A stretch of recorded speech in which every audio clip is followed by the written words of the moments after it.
Hello everyone. तो आइए आज का क्वेश्चन सॉल्व करते हैं। ये तो पता चल ही गया होगा कि ये एरर इसमें कहाँ पे है।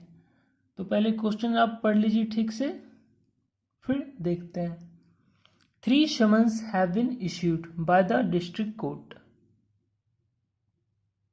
3 summons have been issued by the district court, but he has not turned up yet. तो आपको ये समन्स, ये आपको लग रहा होगा कि ये प्लूरल है, तो ये धोखा यही होता है, मिस्टेक यही होता है। तो समन्स ये सिंगुलर नाउन होता है और समन्स से ये प्लूरल नाउन होता है। तो याद रखिएगा, इसका हिंदी क्या होता है भाई। तो कोर्ट, कोर्ट आपको कोई नोटिस जारी करता है कि आपको इस तारीख को आना है, उसी को कहते हैं समन्स। इसका हिंदी सिंपल में लिख लेते हैं बुलावा पत्र।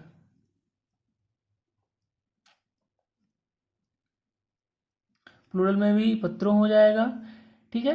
टर्न अप, टर्न अप का हिंदी क्या होता है, टर्न अप। टर्न अप का हिंदी होता है अराइव या पहुंचना। और ये रहा येट, येट हर समय आपका प्रेजेंट परफेक्ट में ही यूज होता है और ये हमेशा निगेटिव में आएगा, ये हमेशा निगेटिव में आएगा। तो 3 summons have been issued by the district court, but he has not turned up yet. 3 बुलावा पत्र जारी किया गया, लेकिन वह अभी तक नहीं पहुंचा। येट का मतलब होता है अभी तक। तो इसमें एरर क्या है, ये आपका एरर है, समन शेष। ठीक है, अब आइए नेक्स्ट क्वेश्चन की तरफ। 2 of the mountain climbers were suffering with frostbite. पहले इसका हिंदी निकालिए। कोई भी क्वेश्चन आए पहले उसका हिंदी करिए अपने मन से, अगर नहीं हो रहा है तो कोई बात नहीं, कोशिश करिए क्या वह कहना चाह रहा है। तो 2 of the mountain climbers, यहाँ तक तो सही है। कुछ माउंटेन क्लाइंबर्स में दो अलग, ये नहीं कि आइदर यहाँ लिख दीजिएगा, यहाँ आइदर लिखिएगा, दो तो रह ही नहीं जाएगा, फिर दो का मतलब ही नहीं रहेगा। कुछ यहाँ पे छेड़छाड़ करिएगा तो यहाँ पे वर्ड, यहाँ पे दिक्कत आ जाएगा। दिक्कत कहाँ है, सफरिंग फ्रॉम, सफरिंग विथ। तो आइए इसका फंडा आज पूरा कंप्लीट कर देते हैं। सब अगर आपको कोई भी सेंटेंस में रहे सफ़र का, तो आपको कभी दिक्कत नहीं हो। तो ये रहा आपका सफ़र, इसके साथ प्रीपोजिशन 2 ठो लगता है, एक लगता है फ्रॉम और एक लगता है फॉर। सफर फ्रॉम डिजीजेस, ठीक है। सफर फॉर वंस एक्शन, और अगर कुछ नहीं रहे तो ये लॉस। अगर कुछ लॉस हो रहा है तो उसका मतलब भी सफर होता है। सफर फ्रॉम शॉर्टेज भी होता है। आज के बाद सफर का कोई क्वेश्चन आए तो उसमें ये आपका बहुत ज़्यादा काम आएगा, ठीक है। तो फ्रॉस्ट बाइट ये क्या होता है, तो आप अगर माउंटेन पे चढ़िएगा तो ये बर्फ़ के चलते आपका उंगली सूज जाता है, तो उसी का होता है ये सफरिंग फ्रॉम फ्रॉस्ट बाइट। ये मीनिंग पूरा पता चल जाता है, ठीक है। तो सफ़र फ्रॉम डिजीजेज या shortage, suffer for one's action, suffer सिर्फ रहेगा तो लॉस। तो सफरिंग विथ, सी में आपका इरर है, सफ़र फ्रॉम कर दीजिए, ठीक है। इसका कुछ एग्जाम्पल्स भी ले लेते हैं, जैसे आपको इसमें दिक्कत नहीं हो। तो he has been suffering from fever, सबसे सिंपल।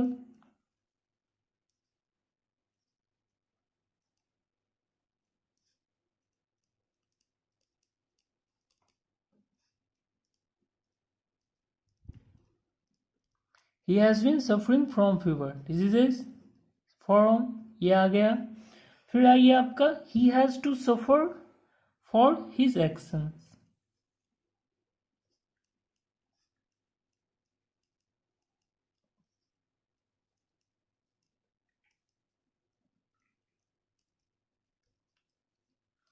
उसे अपने कर्म के परिणाम को भुगतना पड़ेगा। ठीक है, और ये लॉस का भी एक मीनिंग आता है। इसका भी एग्जांपल्स ले लेते हैं। तो आइए इसका भी ले लेते हैं। The tycoon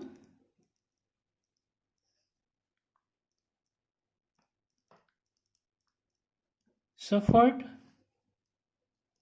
a huge loss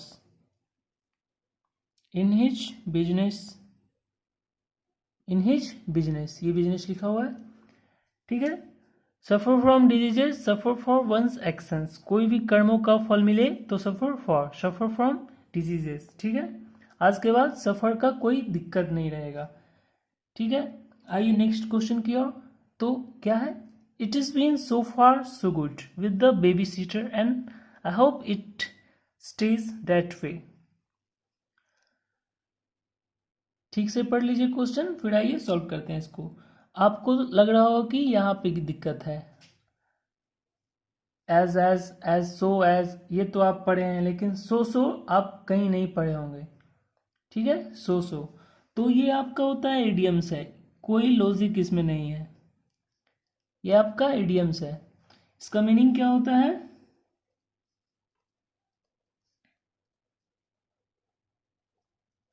चलो यहां तक तो ठीक रहा।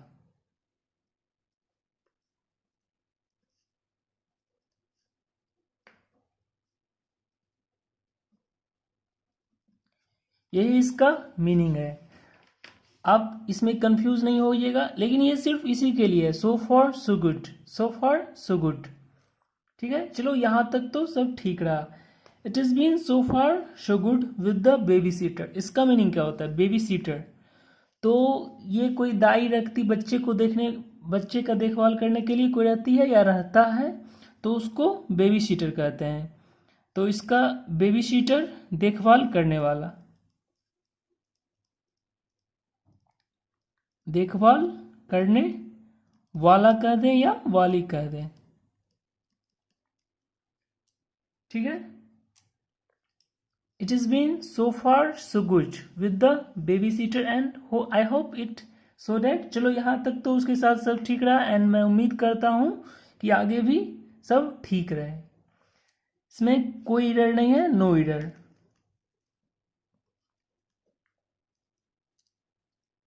ठीक है, आइए नेक्स्ट क्वेश्चन की ओर। No sooner they spoke than she did so. आज के बाद आपका नो सूनर का भी कोई टेंशन नहीं रहेगा।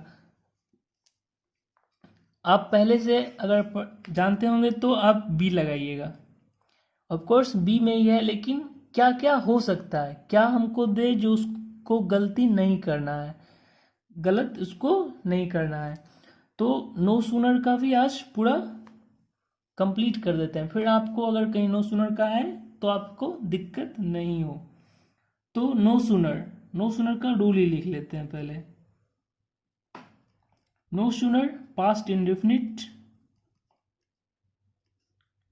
Plus than, THAN, than plus past indefinite.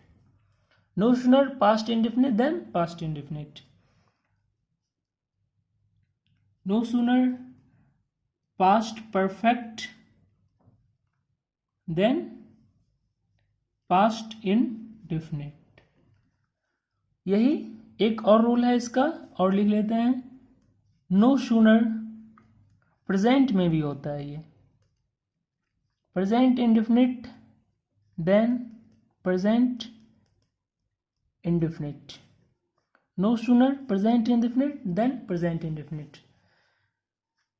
No sooner past indefinite than past indefinite. ये तो सही रह गया, लेकिन नो सूनर से आपका स्टार्ट हो कोई भी वर्ड, कोई भी सेंटेंस, तो no sooner helping verb plus subject plus main verb, यही आपका रूल है। कोई भी स्टार्ट हो तो पहले हेल्पिंग वर्ब, फिर सब्जेक्ट, फिर उसका मेन वर्ब। तो no sooner they spoke than she did so. तो यहाँ क्या होगा, यहाँ आप डिड लगा दीजिए, स्पोक को स्पीक कर दीजिए। ठीक है, अब आपका कंफ्यूजन आ रहा होगा, पास्ट परफेक्ट भी हो सकता है। अब आपका आ रहा होगा कि no sooner present indefinite than present indefinite, तो इसका भी कन्फ्यूजन सारा क्लियर कर देते हैं। अगर आपका ये नॉर्मली आपका इम्प्रूवमेंट में ही आपका ज़्यादातर पूछता है, तो ये आपका यहाँ तक दे देगा और यहाँ से आपको कहेगा कोई छेड़छाड़ नहीं करने, क्योंकि ये प्रेजेंट में है, जान के देगा कि कोई छेड़छाड़ इसमें नहीं करने, तो आपको यहाँ प्रेजेंट इंडेफिनिट लगाना पड़ेगा। अगर यहाँ पास्ट इंडेफिनिट रहे तो आपको यहाँ पास्ट इंडेफिनिट करना पड़ेगा। ये नहीं कि आप इसको प्रेजेंट कर लिए इसको भी प्रेजेंट कर लिए, नहीं, शुरुआत में ही इसको पास्ट करना पड़ेगा। नॉर्मली आपका अगर दोनों पार्ट में रहेगा तो प्रेजेंट इंडेफिनिट चलेगा, ज़्यादातर इम्प्रूवमेंट में ही ये आता है। तो आइए नेक्स्ट क्वेश्चन की ओर। कुछ एरर इसमें और कोई है? No sooner did they speak than she did so, कोई एरर नहीं है इसके बाद। I was very alone. I was very alone at first, but then I made some friends. ठीक से पढ़ लीजिए फिर इसका। देखिए alone और lonely,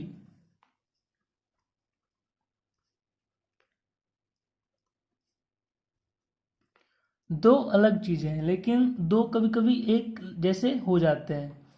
लगेगा कि एलोन या लोनली दोनों एक ही है, लेकिन आज इसको पूरा डिस्कस कर लेते हैं क्या क्या हो सकता है इसके बारे में। तो एलोन, अगर आप अकेले हैं, घर में अकेले हैं या कहीं और अकेले हैं तो एलोन। एक वर्ड्स में ही इसका एलोन या लोनली का पूरा कर देते हैं। और आप भीड़ में अकेले हैं